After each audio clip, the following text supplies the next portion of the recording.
नमस्कार। Study to learn with mister Rose channel में आपका स्वागत है।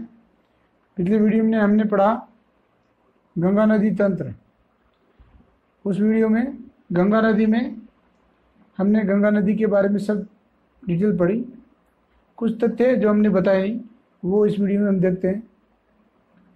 सबसे पहली बात कि भारत के नदी अपवाह तंत्रों में गंगा नदी का अपवाह तंत्र सबसे बड़ा अपवाह तंत्र है और भारत में बहने वाली नदियों में गंगा नदी सबसे लंबी नदी है। अगर ओवरऑल देखें तो ब्रह्मपुत्र का नाम आता है जिसके बारे में आज हम पढ़ेंगे, लेकिन अगर ओनली इंडिया में देखें तो गंगा नदी सबसे बड़ा अपवाह तंत्र है। यानी इसका क्षेत्रफल हमने देखा था 8.6 लाख वर्ग किलोमीटर में इसका अपवाह क्षेत्र फैला हुआ है। और अगर इसके बहने की दिशा देखें तो जहाँ से गंगा नदी का उद्भव होता है यानी उद्गम होता है वहाँ से उत्तर से निकलती है और दक्षिण की तरफ बहती है। उसके बाद में कुछ दूरी के बाद इसकी दिशा दक्षिणी पूर्वी हो जाती है। उसके बाद में पश्चिम से पूर्व की ओर फरक्का तक बहती है। फरक्का के बाद जैसे ही बांग्लादेश में जाती है तो फिर दक्षिणी पूर्वी की ओर बहती हुई फिर बंगाल की खाड़ी में गिर जाती है। यहाँ फरक्का जैसे ही पश्चिम बंगाल में आती है तो ये दो शाखाओं में बढ़ जाती है। एक इसकी शाखा जो बांग्लादेश में जाती है उसको पद्मा बोलते हैं। दूसरी शाखा जो हुगली नदी के नाम से जानी जाती है जो उत्तर से दक्षिण की ओर बहती है, ये हुगली या भागीरथी कहलाती है। भागीरथी इसका नाम एक पश्चिम बंगाल में है और दूसरा जहाँ पे इसका गंगोत्री हिमनद से जहाँ से इसका उद्गम होता है वहाँ पे इसका नाम भागीरथी है। तो ये दो चीज़ का ध्यान रखना है। इसके अलावा इसमें एक क्वेश्चन भी आता है, ये मानसून वाले चैप्टर में आएगा कि अगर बारिश बंगाल की खाड़ी की ओर से हो रही है तो नाम देगा कि पटना में ज़्यादा बारिश होगी कि वाराणसी में होगी कि इलाहाबाद में होगी कि कानपुर में होगी कि दिल्ली में होगी। तो जैसे जैसे हम पूर्व से पश्चिम की ओर बढ़ते जाएंगे बारिश की मात्रा जो है कम होती जाएगी। गंगा नदी तंत्र के बाद में हमारा दूसरा टॉपिक है आज ब्रह्मपुत्र नदी तंत्र। सबसे पहले हम बात करते हैं इसके अपवाह तंत्र की कि ये किस टाइप का अपवाह तंत्र बनाती है। तो जैसा कि हम देख रहे हैं कि ये हिमालय को क्रॉस करके और बंगाल की खाड़ी में आके गिर रही है। तो इस प्रकार के अपवाह तंत्र को हम इनसिक्वेंट ड्रेनेज सिस्टम बोलते हैं, क्योंकि इसमें ये पहाड़ और मैदान इस सब को इग्नोर करते हुए बहती है। और इसका जो सब टाइप है वो एंटीसीडेंट टाइप का है, यानी ये पूर्ववर्ती नदी है, यानी ये हिमालय से पहले की नदी है, इसलिए इसको पूर्ववर्ती नदी बोलते हैं। इसकी लंबाई देखें तो जहाँ से ये निकलती है तिब्बत के मानसरोवर से मानसरोवर झील के पास से निकलती है और पश्चिम से पूर्व की ओर बहती हुई तिब्बत में स्थित यहाँ पे जो नामचा बरवा चोटी है 7,756 मीटर, वहाँ से यू टर्न लेके अरुणाचल प्रदेश में प्रवेश करती है तथा अरुणाचल प्रदेश में उत्तर से दक्षिण की ओर बहती है। उसके बाद में यहाँ पे असम का एक पॉइंट है सदिया से लेके और धुबरी तक, यहाँ तक ये असम में बहती है। और असम के ये वाला देखते हैं अब, ये मैदानी क्षेत्र है, पूरा मैदानी क्षेत्र में बहती है। यहाँ तिब्बत में ये 1200 किलोमीटर लगभग बहती है पूर्व से पश्चिम। इसके बाद में यहाँ पे 720 किलोमीटर लगभग इसमें बहती है। ये गुम्फित जलमार्ग बनाती है, यानी गुम्फित जलमार्ग उसको बोलते हैं इसमें एक नदी बहुत सारी वितरिकाओं में बट के फिर से एक नदी हो जाए तो वही गुम्फित जलमार्ग है। यानी बीच बीच में जगह छोड़ देना फिर मिल जाना, जगह छोड़ देना फिर मिल जाना। तो इस प्रकार यहाँ पे बहुत सारे नदी द्वीपों का निर्माण हो गया है। इसमें सबसे बड़ा नदी द्वीप है माजुली द्वीप जो कि असम में है। असम ने ये एक राष्ट्रीय धरोहर भी है और ये विश्व का सबसे बड़ा नदी द्वीप है। इसको माजुली जिला घोषित कर दिया गया है, यानी जिले के रूप में है। यहाँ पे बहुत सारे लोग रहते भी हैं। ब्रह्मपुत्र नदी जो है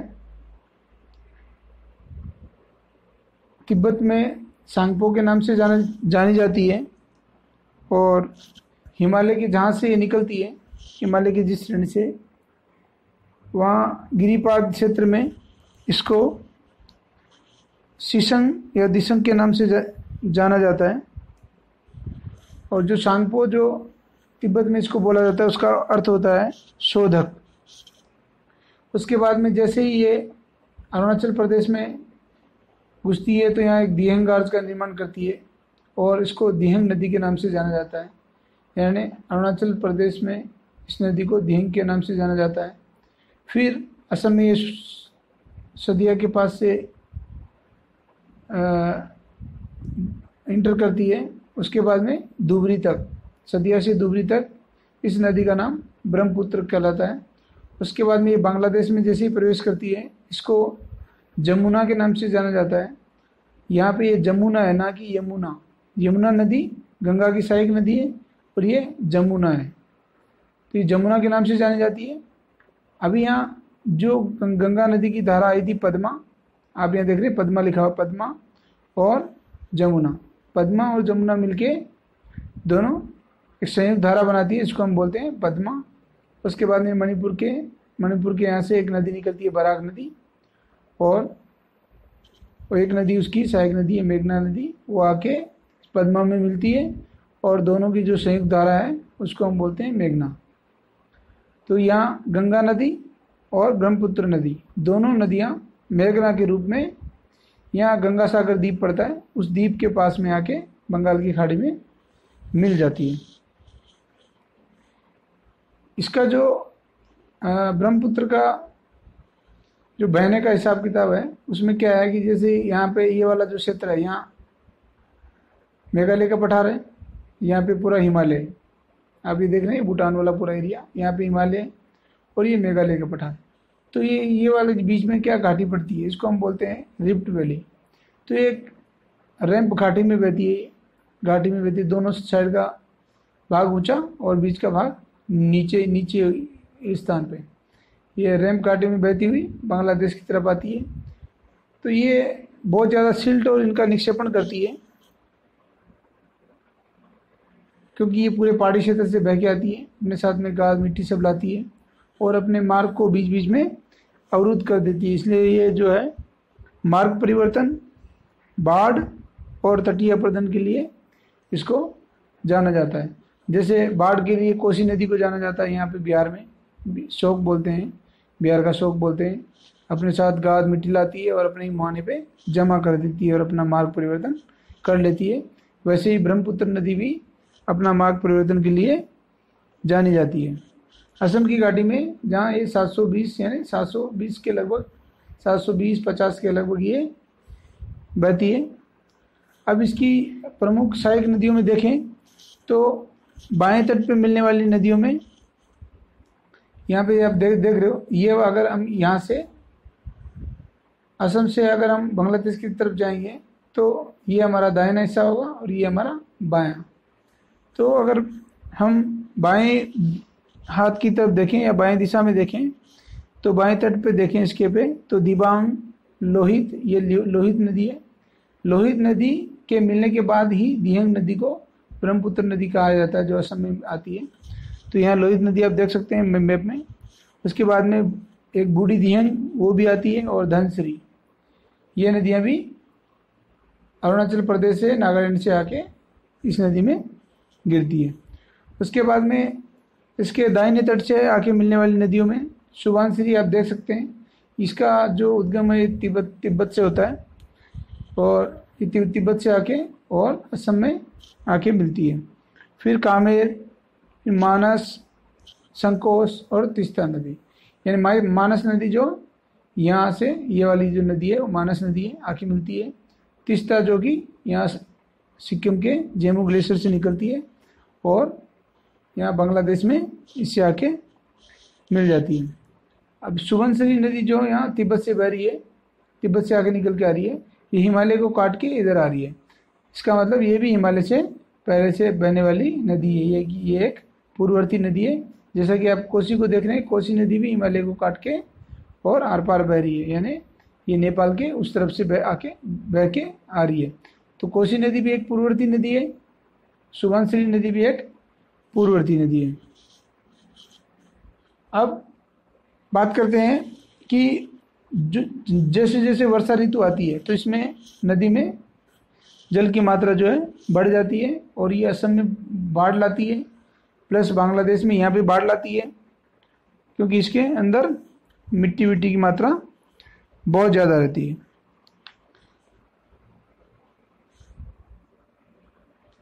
इसके अलावा अब हम देखते हैं कि हमने पढ़ा सिंधु नदी तंत्र, गंगा नदी तंत्र और ब्रह्मपुत्र नदी तंत्र।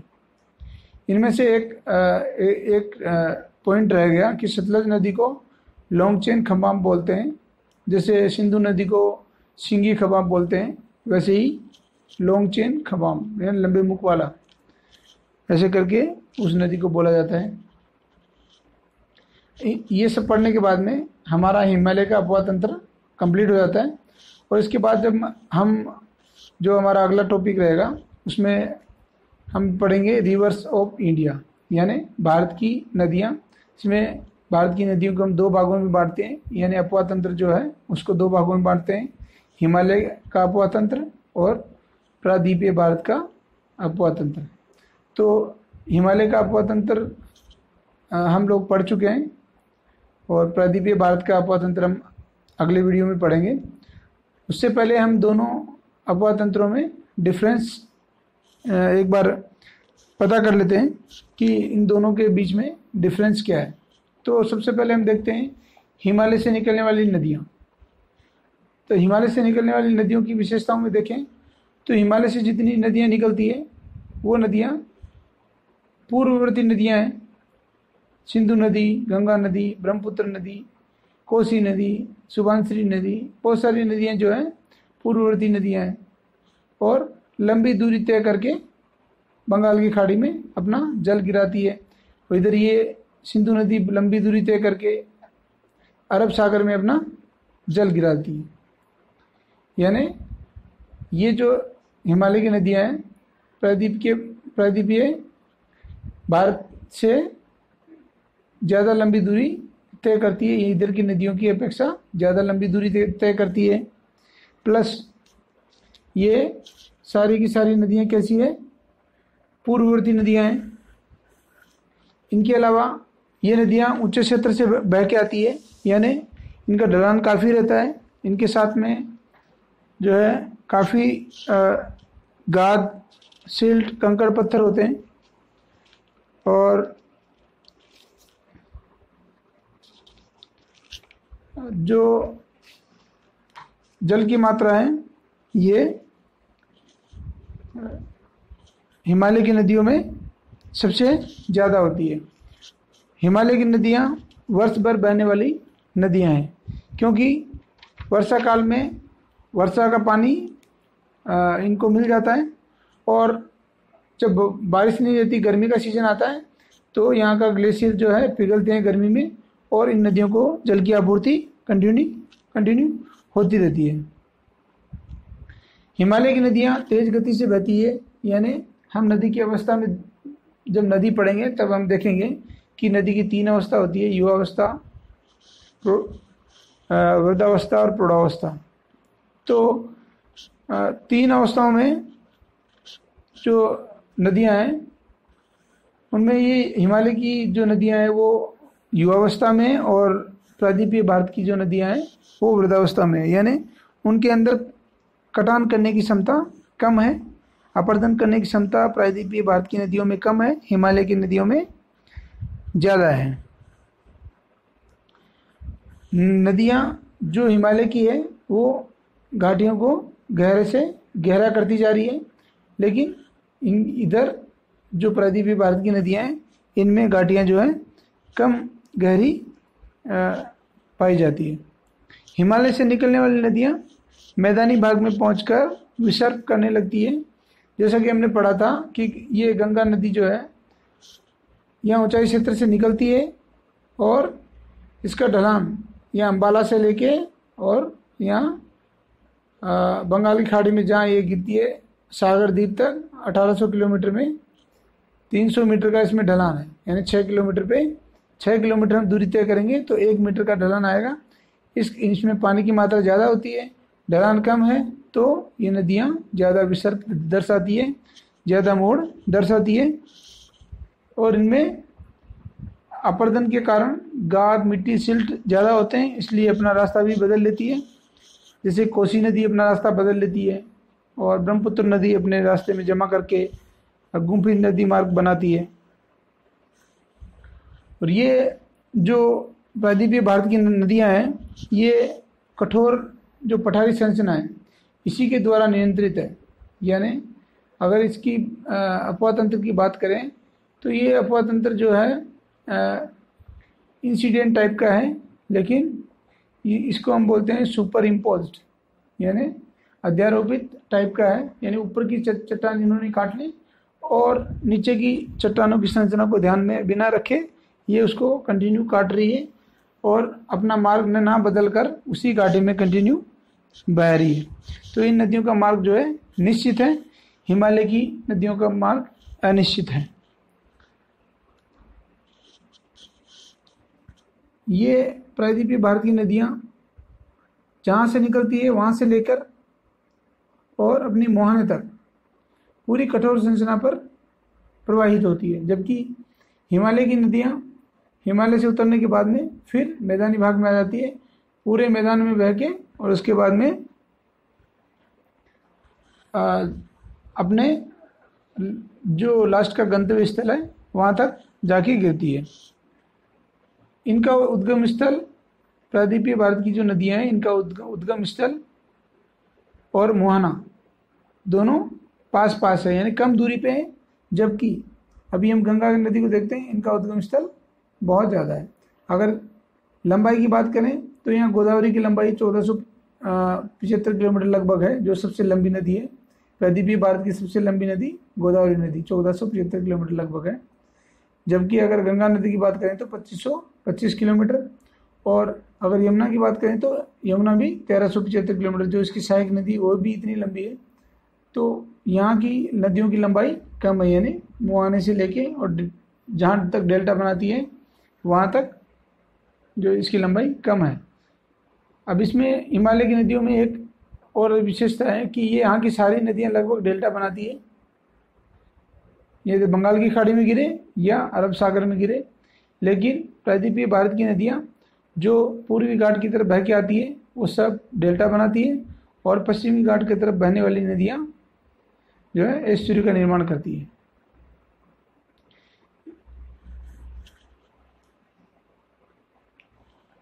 हिमालय से जो नदी निकलती है, हमने अभी पढ़ा कि ये सब वर्षवानी है। इनमें प्रायद्वीपीय भारत की नदियों में खाली जल जो है वर्षा ऋतु में आता है। एक नदी है कावेरी नदी, ये आप देख रहे हो कावेरी नदी, ये कावेरी नदी में वर्ष भर पानी रहता है, क्योंकि यहाँ मानसून के टाइम में बारिश होती है और उसके बाद में जो है जब शरद ऋतु में यहाँ बारिश होती है, कोरोमंडल में तब बारिश होती है, प्लस इन चट्टानों में जो रिसके पानी आता है वो ये इनमें इस नदी में आता है। तो यहाँ लगभग हर ऋतु में इस नदी में पानी होता है। ये नदी वर्षवानी है। जो हिमालय की ऊंचाई है वो औसत ऊंचाई देखें तो 6000 मीटर लगभग औसत ऊंचाई है, लेकिन प्रायद्वीपीय पठार की ऊंचाई हम देखते हैं तो लगभग 800 मीटर है। यहाँ की नदी हमने पढ़ा अभी कि वर्षवानी है, और प्रायद्वीपीय भारत की नदी को हम मौसमी कहते हैं कि ये मौसम के अकॉर्डिंग ही बहती है। हिमालय में ज़्यादातर ग्लेशियर पाए जाते हैं जो वह बारिश की ऋतु में सिकुड़ जाते हैं, यानी पिघल जाते हैं और नदियों को पानी प्रदान करते हैं। यही कारण है कि वर्षा ऋतु आने से पहले ही ये जो हिमालय की नदियां हैं इनका जल स्तर जो है ऊपर उठ जाता है। तो ये था रिवर्स ऑफ इंडिया, यानी हिमालय की नदियों और प्रायद्वीपीय भारत की नदियों में एक अंतर कि कैसे अंतर है और क्या क्या रीजन है इन अंतरों का। अगले वीडियो में हम पढ़ेंगे बंगाल की खाड़ी में गिरने वाली नदियाँ, यानी ये प्रायद्वीपीय भारत की नदियाँ हैं, इसके बारे में हम पढ़ेंगे। इसमें 2 पार्ट हो जाते हैं। कुछ नदियाँ पूर्वी घाट की तरफ बहती है कुछ नदियाँ पश्चिमी घाट की तरफ बहती है। तो पूर्वी घाट की तरफ बहने वाली नदियों को हम बोलते हैं बंगाल की खाड़ी में गिरने वाली नदियाँ, और पश्चिमी घाट की तरफ बहने वाली नदी को बोलते हैं हम अरब सागर की तरफ बहने वाली प्रमुख नदियाँ। तो अगले वीडियो में हम पढ़ेंगे प्रायद्वीपीय भारत की नदियाँ। अगर वीडियो अच्छा लगे आपको तो लाइक कीजिए, अपने दोस्तों को शेयर कीजिए, चैनल को सब्सक्राइब कीजिए, और कुछ कमी रहने से कमेंट कीजिए कि इसमें क्या सुधार और कर सकते हैं, क्या अच्छा कर सकते हैं। जहाँ तक कोशिश है सब कुछ कवर करके ही पढ़ाया जा रहा है, बहुत मेहनत करके पढ़ाया जा रहा है। आप पढ़िए, अपना नॉलेज जो है इंक्रीज कीजिए, और इंतज़ार कीजिए नेक्स्ट वीडियो का। जय हिंद, जय भारत।